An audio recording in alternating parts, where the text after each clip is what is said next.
Estamos de volta com abre aspas desta quarta-feira e já chamamos aqui a presença do nosso comentarista e editor da coluna Na Visão, doutor Sebastião Domingues. Bom dia, doutor. Bom dia, Galco. Bom dia, Zé. Bom dia a todos. Bom dia.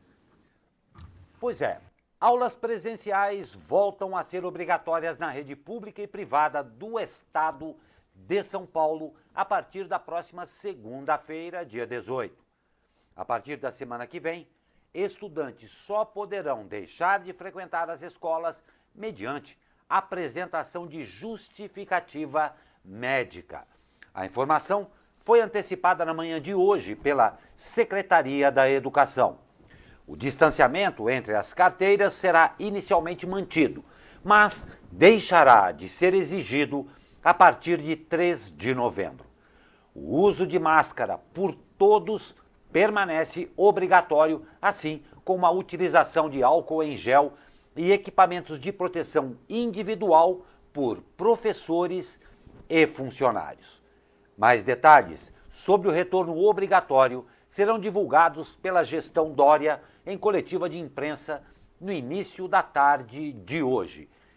Zé Guilherme, será a retomada das condições normais? E será que 3 de novembro já dá para dispensar mais esse requisito aí? Então, doutor Sebastião, temos condições de cumprir os protocolos nas escolas? Então, tudo é o seguinte, José. Você sabe que o Brasil foi o país que primeiro fechou as escolas e depois fechou os bares. Só para dar uma demonstração da importância que a educação tem para a nossa população. A Europa toda, a última coisa que fechou foi as escolas.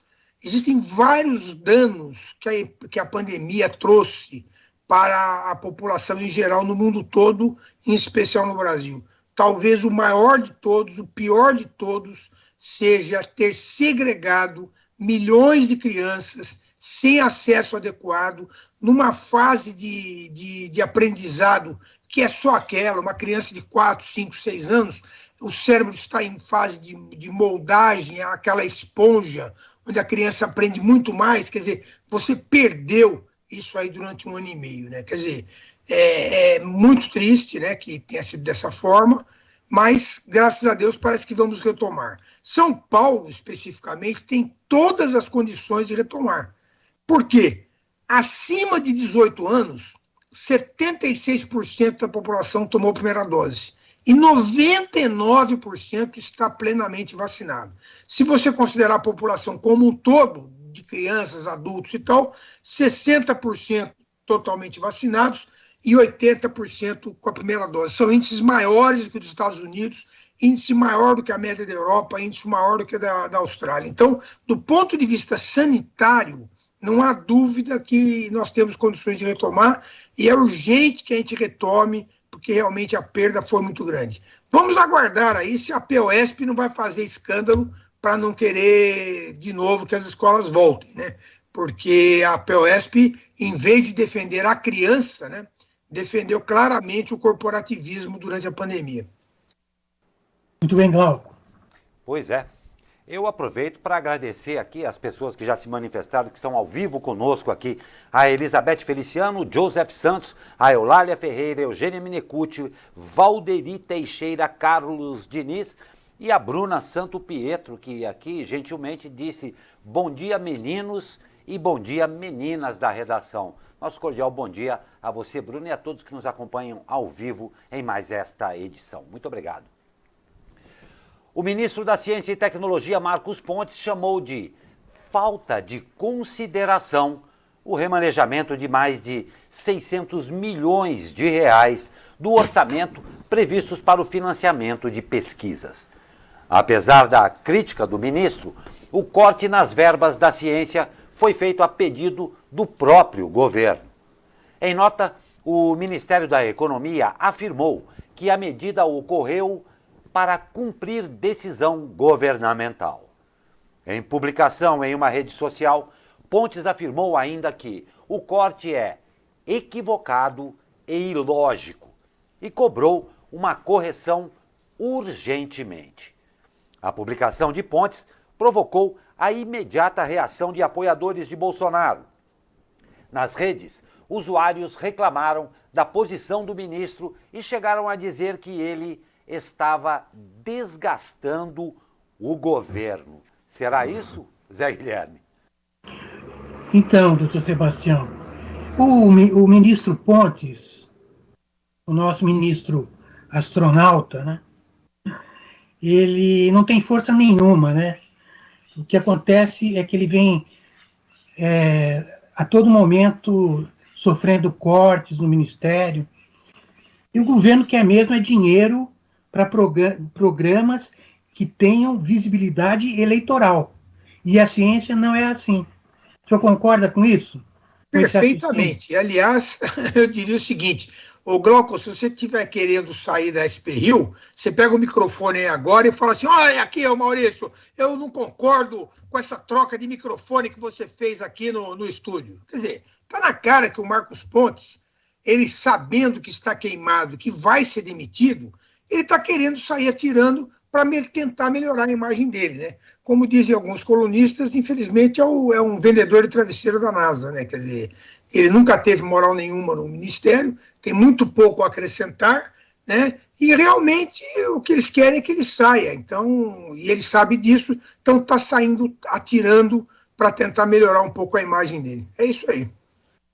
Eu estava vendo aqui números de investimento em ciência e tecnologia de alguns países, né? China, 2% do PIB. Estados Unidos, 3% do PIB. Coreia do Sul, 5%. E o Brasil, com esse corte, é 0,00069. Não chega nem a 1, quer dizer, não dá nem para nem meio, quer dizer, 0,0000, quer dizer. Esse é o valor que a gente dá para a educação e para a ciência, né? Mas o nosso presidente realmente, ciência, digamos que não é o forte dele, né? Glauco. Muito triste tudo isso, né? Muito triste. Mais triste ainda é isso aqui que eu vou ler agora, olha só. A Petrobras reajustou o preço de venda da gasolina e do GLP, o famoso gás de cozinha. O aumento entrou em vigor neste fim de semana e acontece para evitar desabastecimento, segundo, claro, a empresa.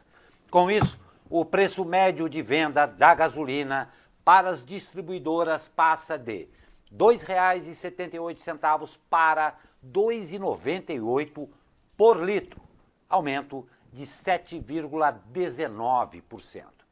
A gasolina vem impactando a inflação nos últimos meses.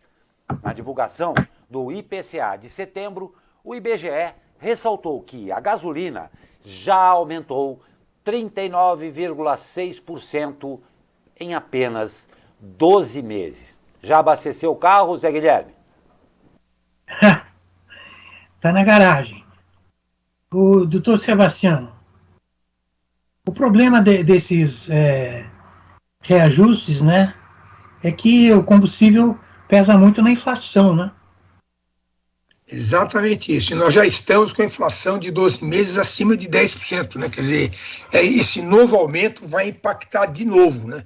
E essa briga toda do preço da gasolina é a tal história, né? Quer dizer, um dos grandes motivos é a falta, é a imagem do Brasil no exterior provocada pelos comentários, pelas posições, não só do Bolsonaro, como também do STF, né? Tudo isso causa insegurança, chamada insegurança jurídica, o investidor não quer investir aqui, entra pouco o dólar, na verdade ele quer tirar o dinheiro daqui e o dólar sobe, quer dizer, o dólar está muito alto por causa da falta de confiança no mercado externo no Brasil, essa é a primeira questão. A segunda questão, que é a questão do preço do petróleo, que depois da retomada, como houve uma retomada muito acelerada, está faltando energia no mundo todo, quem tem o petróleo na mão, a torneirinha lá, e fecha a torneira e aumenta o preço para faturar mais. Agora, tem a questão do ICMS, que eu acho importante ressaltar, porque é o seguinte, o que acontece na prática é que o ICMS não deveria ser percentual. Ele deveria ser fixo, como é a CID, o Imposto sobre Combustíveis que vai para os municípios. Porque o que acontece? Se a gasolina da Petrobras custa R$1 lá na refinaria, se o ICMS é percentual, suponhamos, como é no Rio de Janeiro, está todo mundo sentado aí, 34%, o ICMS de gasolina no Rio de Janeiro é 34%. São Paulo parece que é 24%. Então, no Rio de Janeiro, 34%. Então, essa gasolina de R$1, ela já pula para 1,34, certo? Beleza. Quando a gasolina pula de R$1 para R$2, o ICMS pula de 34 para 68. Deu para entender? Quer dizer, há um aumento muito grande do ICMS. O certo seria, o ICMS seria, por exemplo, 30 centavos. Para a gasolina custar R$1, preço final 1,30. A gasolina pula para R$2, preço final 2,30 e não 2,68.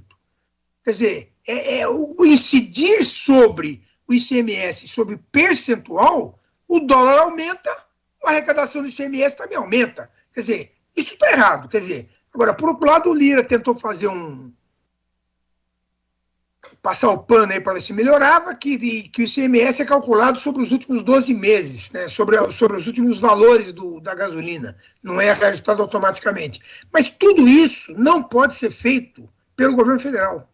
Os impostos estaduais são feitos, o acordo lá, o CONFAS, que é o Conselho do Secretário de Fazenda do Estado, o imposto estadual, o governo federal não pode interferir. Quer dizer, mas caberia sentar na mesa com os governadores e propor que o imposto passasse a ser um valor fixo. Não haveria perda da arrecadação e haveria um impacto muito grande no preço final, porque há abusos, por exemplo, como o do Rio de Janeiro. Muito bem. Glauco. Pois é, mais um drama que vive o povo brasileiro. Nós vamos a um rápido intervalo. Antes, nos despedimos da presença sempre bacana aqui do nosso comentarista convidado, o doutor Sebastião Domingues. Muito obrigado, doutor. Um ótimo começo de final de semana ao senhor. Começo de final de semana, exatamente. O resto de semana curtinho, né? Exatamente. Boa quarta-feira a todos e vamos esperar o solzinho que parece que vai sair aí. Nem fale. Muito obrigado, doutor.